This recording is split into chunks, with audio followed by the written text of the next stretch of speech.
Maureen, and today I'm going to be talking about back catching and the back catcher stance. So to start off, we're going to talk a little bit about the equipment just to make sure that we're all safe. So what you want to do on your shin guards here is you want to have the clips on the outside, just like that, on both sides.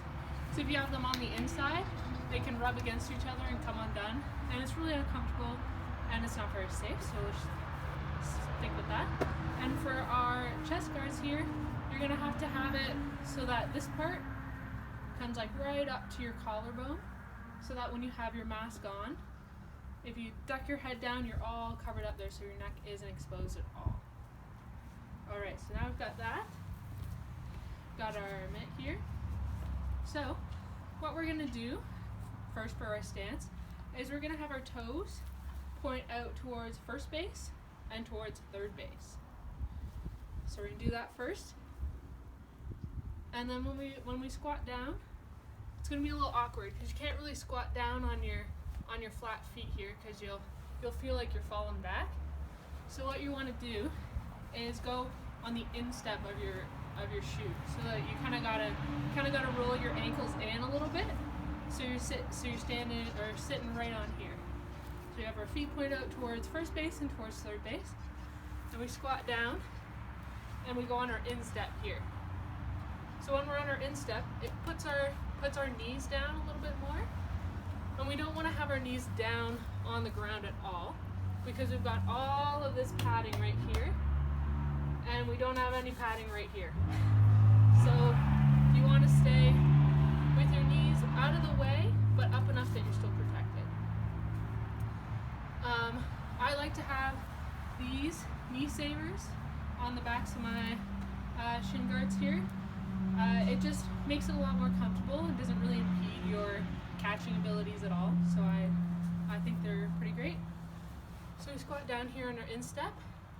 And so the next thing we're going to talk about is where our hands are going to go. So the hand that doesn't have the glove on it, you're going to make a 4 like this, and then close it into a fist.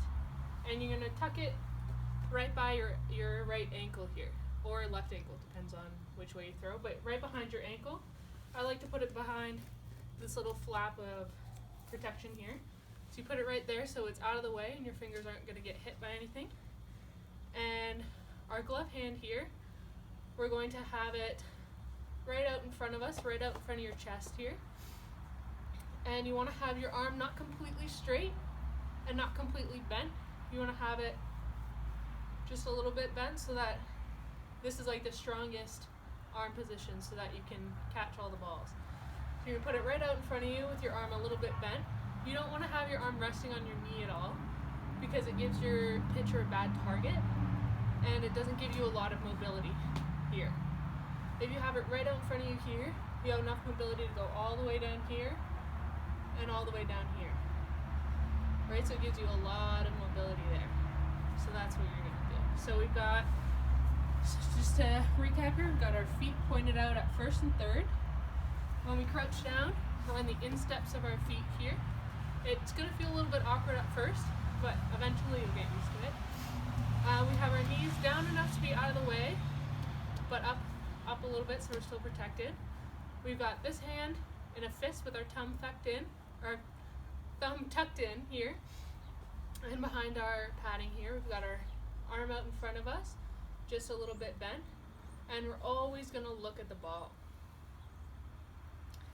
So that's basically it for just a basic stance, just for the basics of catching there.